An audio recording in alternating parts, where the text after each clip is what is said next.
Hi friends, welcome to London Tamil kitchen. இன்றைக்கு நான் oats புட்டு ரெசிபியோடு வந்திருக்கிறேன். வெயிட் லாஸ் செய்கிற ஆக்களுக்கும் டயபெட்டிஸ் இருக்கிற ஆக்களுக்கும் ஏற்ற ஒரு புட்டு தான் இது. நீங்கள் சாப்பிட்டு பார்த்தா இது ஓட்ஸ் புட்டோன்னு சொல்லி கேட்பீங்கள். அப்படி ஒரு டேஸ்ட்டாக இருக்கும். அரிசி மா புட்டு அதுகள் சாப்பிட்ற மாதிரியே இருக்கும். வாங்க அப்படி செய்கிறேன்னு சொல்லி பார்ப்போம். 300 கிராம் ரோல்ட் ஓட்ஸ் எடுத்து வச்சுக்கிறேன்.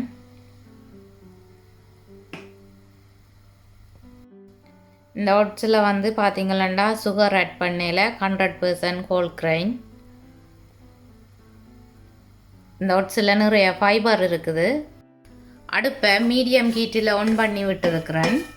இந்த ஓட்ஸை வறுத்தெடுக்கணும். இப்படி தொடர்ந்து வறுத்து கொண்டு இருக்கணும். கருக விட்டுடக்கூடாது. அடிக்கடி கிளறினீங்கள்னு சொல்லி சொன்னால் தான் கருகாது. 5 மினிட்ஸ் மீடியம் ஹீட்டில் விட்டு வறுத்தீங்கள்னு சொல்லி சொன்னால் காணும். ஒட்ஸில் இருந்து ஒரு வறுபட்ட வாசம் வரும்.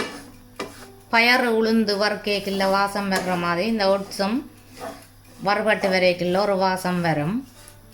அந்த வாசம் வரைக்க நீங்கள் நிப்பாட்டினீங்கள்னு சொல்லி சொன்னால் சரி. இப்போ இந்த ஓட்ஸ் வறுபட்டுட்டுது. ஓட்ஸில் இருந்து வாசம் வருது. இனி நான் அடுப்பு ஆஃப் பண்ணுறேன். 15 மினிட்ஸ் இந்த ஓட்ஸை ஆற விடுகிறேன். வறுத்த ஓட்ஸை நல்லா பவுடரை அரைச்செடுக்கணும்.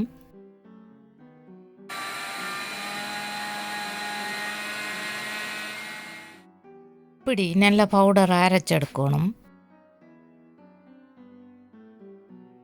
1/2 டீஸ்பூன் சால்ட் போடுறேன்.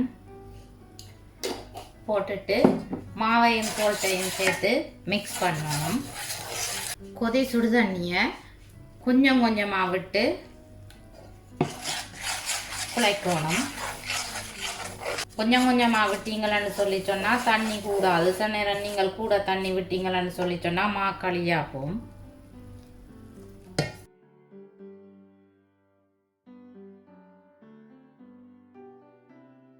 300 மில்லி லிட்டர் ஹாட் வாட்டர் விட்டு குழைத்தேன் நான்.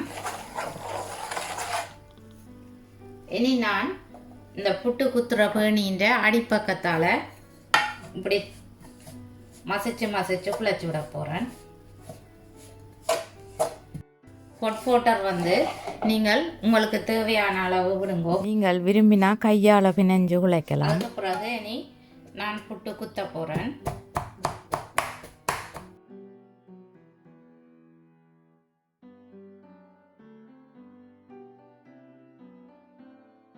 இப்போ புட்டு குத்தியாச்சு. இப்போ புட்டு எப்படி வந்திருக்கான்னு பாருங்க.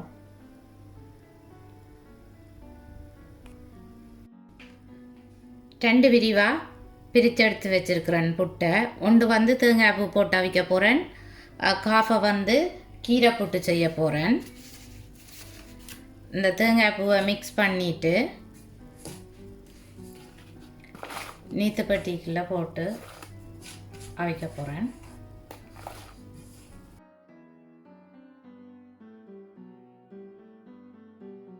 அடுப்பை ஆன் பண்ணி மீடியம் ஹீட் அல்லது நீங்கள் ஹை ஹீட்டில் விட்டும் இந்த தண்ணியை கொதிக்க விடலாம். புட்டு பானைக்கு தண்ணி கொதிக்க வச்சுருக்கிறேன். இப்போ தண்ணி கொதிச்சிட்டுது.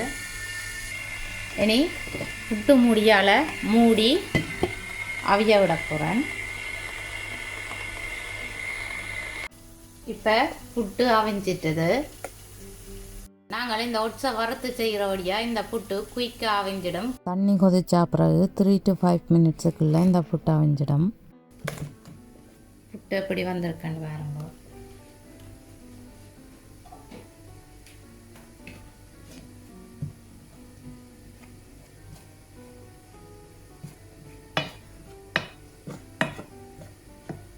நீங்கள் உங்களுக்கு விருப்பம்னு சொல்லி சொன்னால் கூட தேங்காய் பூ போடலாம். நான் குறையத்தான் போட்டிருக்கிறேன்.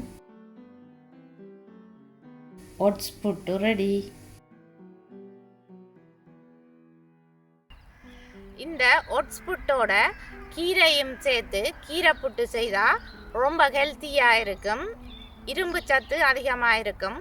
வாங்க எப்படி செய்கிறேன்னு சொல்லி பார்ப்போம்.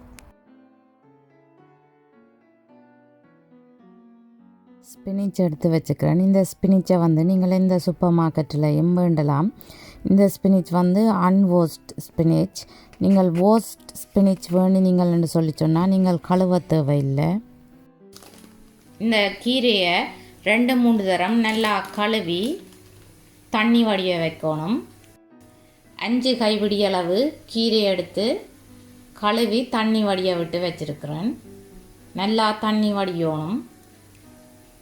தண்ணி வடிய வச்ச கீரையை சின்னனாக வெட்டி வச்சுருக்கிறேன். ஒரு பொம்பை ஒனியன் எடுத்து தோல் உரித்து கழுவி சின்னனாக வெட்டி வச்சுருக்கிறேன். 2 பச்சை மிளகாய் எடுத்து கழுவி சின்னனாக வெட்டி வச்சுருக்கிறேன். உங்களுக்கு உரைப்பு விருப்பம் இல்லைன்னு சொல்லி சொன்னால் நீங்கள் மிளகாய் போடாமல் விடலாம். உரைப்பு கூடுதலாக விருப்பம்னு சொல்லி சொன்னால் நீங்கள் உங்களுக்கு விருப்பமான அளவு பச்சை மிளகாய் ஆட் பண்ணலாம். இனி புட்டுக்குள்ளே எல்லாத்தையும் போடுறேன். எடுத்து வச்சிருக்கிற மிளகாய், கீரை, வெங்காயம் எல்லாத்தையும் போடுறேன். போட்டு வடிவாக மிக்ஸ் பண்ணி விடணும். இந்த கீரையில் தண்ணி இருந்தால் புட்டு களியாக வந்துடும். அதால தான் தண்ணி வடிய விட்டு கீரை எடுக்கிறது. இந்த கீரை போட்டு புட்டை கிளறின உடனேயே அவிச்சிடணும். வச்சிருக்க தண்ணியாகி புட்டு களியாக வந்துடும். கீரை புட்டை நீத்துப்பட்டிக்க போட்டு அவிக்க போகிறேன். இனி முதல் அவிச்ச மாதிரியே புட்டை அவிச்சு எடுக்கிறேன். ஒட்ஸை வறுத்து நாங்கள் செய்கிறபடியாக இந்த புட்டு வந்து 5 மினிட்ஸ்லேயே அவிஞ்சிடும். இனி நான் அடுப்பில் இருந்து புட்டை இறக்க போகிறேன். கீரை புட்டு எப்படி வந்திருக்குன்னு பாருங்க.